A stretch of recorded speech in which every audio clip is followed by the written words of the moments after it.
Welcome back to Tales and Thrills, the podcast where we dive deep into the world of horror, one scream, one trap, and one twisted mind at a time. Today we re-slicing open one of the bloodiest yet most emotional horror films of recent times, Saw X, released in 2023. It is not just another entry in the long-running Saw franchise. It is a return to the roots, a brutal yet heartfelt story that reminds everyone why John Kramer, also known as Jigsaw, remains one of horror cinema's most complex and fascinating villains. Saw X takes us back in time, between the events of Saw I and Saw II, and gives us a rare chance to see the human side of John Kramer. The movie opens not with a trap, but with silence and sadness. John is dying. He has brain cancer, and despite all his knowledge, all his genius, he cannot save himself. For the first time, we see him vulnerable, not as the master of games, but as a man searching for hope. He goes to group therapy sessions, listens to other cancer patients share their struggles, and it's in one of these sessions that he hears about a supposed miracle cure. This hope leads him to a mysterious doctor named Cecilia Peterson, who claims to have developed an experimental procedure that could reverse his terminal illness. The early scenes of Saw X feel different from anything the franchise has done before. They are quiet, almost peaceful. There's sunlight, warmth, and the faint glimmer of optimism. The camera work uses golden tones, and for a moment we forget we're watching a Saw movie. But this calm is the deception, a cruel illusion. John travels to Mexico City, desperate but cautious, and undergoes the so-called miracle treatment. For a few days, he feels alive again. There's a tender scene where he buys a small gift for a local boy who had shown him kindness. It's emotional, almost sweet. But then, reality crashes in. He discovers that the entire operation was a scam. The clinic was fake. The surgery was staged, and the people running it had stolen money and hope from desperate, dying patients. That discovery is the turning point, and the birth of the John Kramer we know. The calm fades, replaced by a cold fury. Tobin Bell's performance here is extraordinary.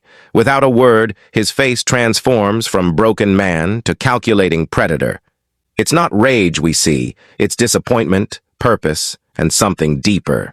He realizes that his own suffering was manipulated by people who prey on the weak, and that realization reignites his twisted sense of justice. And so, the workshop opens once again. There's something poetic about watching John Kramer return to his craft. The film treats this process like a ritual. The cutting of metal, the drawing of blueprints, the slow hum of machines.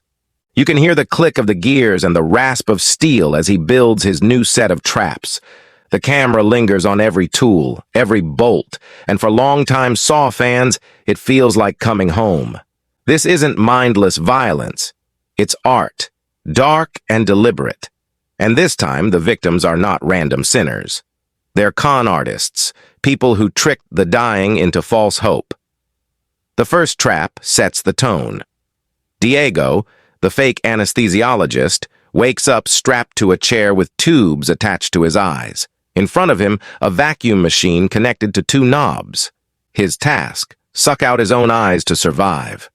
It's grotesque, horrifying, and brilliant, because his lies blinded people from seeing the truth. The symbolism is classic Jigsaw. The second trap belongs to Valentina, the woman who posed as a nurse. She is told to cut her own leg open and extract her bone marrow to fill a vial. The time ticks fast. The sound of the saw biting into flesh fills the air, and the scene captures the perfect balance of terror and morality. She doesn't make it. Her screams fade, and the room goes silent. Mateo, the so-called surgeon, faces perhaps the most ironic punishment. He must perform real brain surgery on himself to survive. As he cuts into his skull, the tension is unbearable. He dies mid-procedure, proving that his skill was a lie. Gabriella, who pretended to be a technician, faces a radiation machine that burns her alive, echoing the very treatment they claimed could cure John's cancer. Her death is both painful and symbolic. She is consumed by the very lie she helped sell. But the centerpiece of Saw X is Cecilia Peterson. Cold, calculated, and utterly without remorse, she stands apart from the other victims. Even when caught, she doesn't beg or break. She manipulates, lies, and schemes to the very end. Her intellect makes her a worthy opponent, and her lack of empathy makes her truly terrifying. While other victims scream, Cecilia plans. She tries to twist the situation, using a young boy named Carlos as leverage, turning his innocence into a weapon. The film's climax is a masterclass in tension. Cecilia and her partner Parker find themselves strapped into a trap known as the blood-boarding machine, suspended upside down, drenched in blood as it slowly fills the chamber. Every drop is a reminder of their crimes, and every second is a test of their will to survive. Meanwhile, John and Amanda watch, their emotions layered and complex. Amanda, played once again by Shawnee Smith, struggles with compassion for the boy, Carlos, who is trapped in the chaos. John, though stern, shows surprising restraint, his actions even now guided by his own twisted code of justice. The moment that truly defines the movie comes when John and Amanda choose mercy. They protect Carlos and walk away into the dawn, leaving Cecilia trapped with her guilt and her fear. For once, the killers live, and it feels like justice. It's not about revenge anymore, it's about balance. Saw X succeeds because it humanizes its monster. For the first time, John Kramer is the protagonist. We see his logic, his pain, and even his kindness. He is not just a killer playing God, he is a man trying to restore fairness to a world that betrayed him. Tobin Bell's performance makes you question everything. You find yourself understanding him, maybe even agreeing with him. The script allows for moments of silence and reflection, and the cinematography complements that by using deep shadows and warm highlights to mirror John's duality, part savior, part executioner. Amanda's return adds another layer. Her relationship with John is like a dark father-daughter dynamic, built on pain and shared trauma. She wants to please him but can't hide her empathy for the victims. You can see the cracks in her loyalty, and that complexity makes her one of the most tragic figures in horror. Their scenes together are among the best in the entire franchise. There's tenderness behind their madness, and emotional honesty that most horror films never attempt. Director Kevin Greuter deserves huge credit. He understands what made the original Saw movies work. Not just the traps, but the philosophy.